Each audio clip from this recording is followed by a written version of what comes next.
Sanibonani bakwethu, nginibingelele. Ngizothanda futhi ukuthi-ke ngichaze ngo-Pure Spring. Kubantu abaningi basaqala ukuthi bazi ngo-Pure Spring. Inkampani eseyintsha-ke lena erejistwe lapha eSouth Africa, ikakhulu njengoba sazi ukuthi ziningi izinto esesihlale siy'bone ziqhamuka ezintsha, ikakhulu futhi uma kuziwa kweze-technology. So uPure Spring uthe mayisungulwa usungulwe ngenhloso yokubhekelela ukuthi no man, le system esiyisebenzisayo ikakhulu like let's say nje nangu ubaba noma umama uhambe waya lapha eShoprite noma eSpar noma ePick n Pay, yabo, wayogrosela iy'ngane. Mhlawumbe unothise ukuthi mhlawumbe uyibone sespenda mhlawumbe 2,500. Yonke lento ebithathwa ibidingwa umndeni ekhaya, yabo.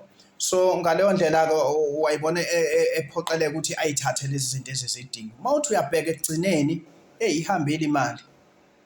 Uzonothisa ukuthi i-stress singakanani mawubuye naleyo grosa leyo. Yebo, ubaba phela uyayiqinisa noma umama ngoba yabona abazali laba, yabona nezingane kumele phela ayibone umuntu one-stress. So ngaleyo ndlela leyo sibone leyo gap leyo ukuthi okay, abaphathi bethu bathe uma besungula iPure Spring kwatholakala ukuthi no, why singakwazi ukuthi sibe imiddleman, kuthi lama customer lana athengayo ekwazi ukuthi abuyelwe ile mali yawo ayispendile. Lento kumbe lolu hlelo lu-analyziwe la-prove ukuthi no, it is possible ukuthi ibuye imali yakho. Kodwa-ke hayi ukuthi kuzothathwa le mali wena oyifake lapha yani ukuthi so izoclainywa kuloya muntu. Asikhumbuleni uPure Spring awungeni kwinkampani, kwi-process yenkampani lene product, but thina sisiza ama-customer ukuthi wena mawuyi-customer lase-Spar lase-Pick n Pay, ukuze leyo mali yakho ibuye ikuphi okumele ukwenze. And then bese kuba ukuthi-ke fine, ukuze lezi nkampani siyilethele ama-customer, more wama-customer, kudingakala ukuthi senze the best service, qhamuke ney'ndlela ezintsha ey'zothandwa abantu.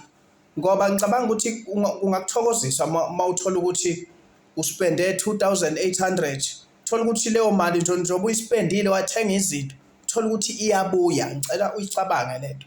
Uyispendile kodwa manje uthola ukuthi hawu, iyabuya futhi yona le. Uyayibona leyo nto? So ilolo hlelo olwenziwa uPure Spring.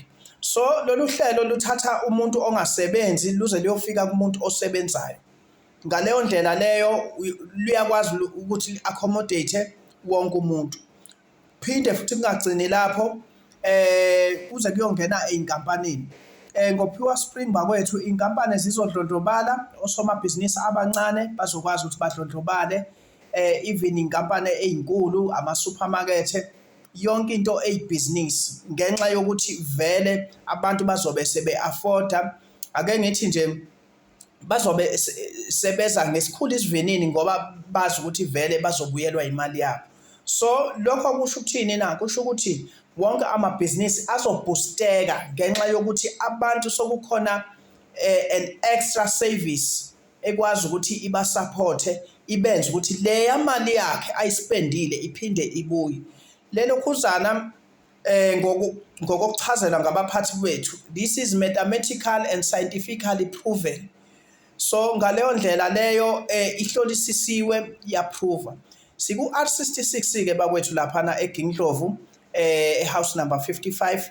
Uzokwazi ukuthi ufike usizakale, ukwazi ukuthi futhi uphinde ufundiswe mahhala.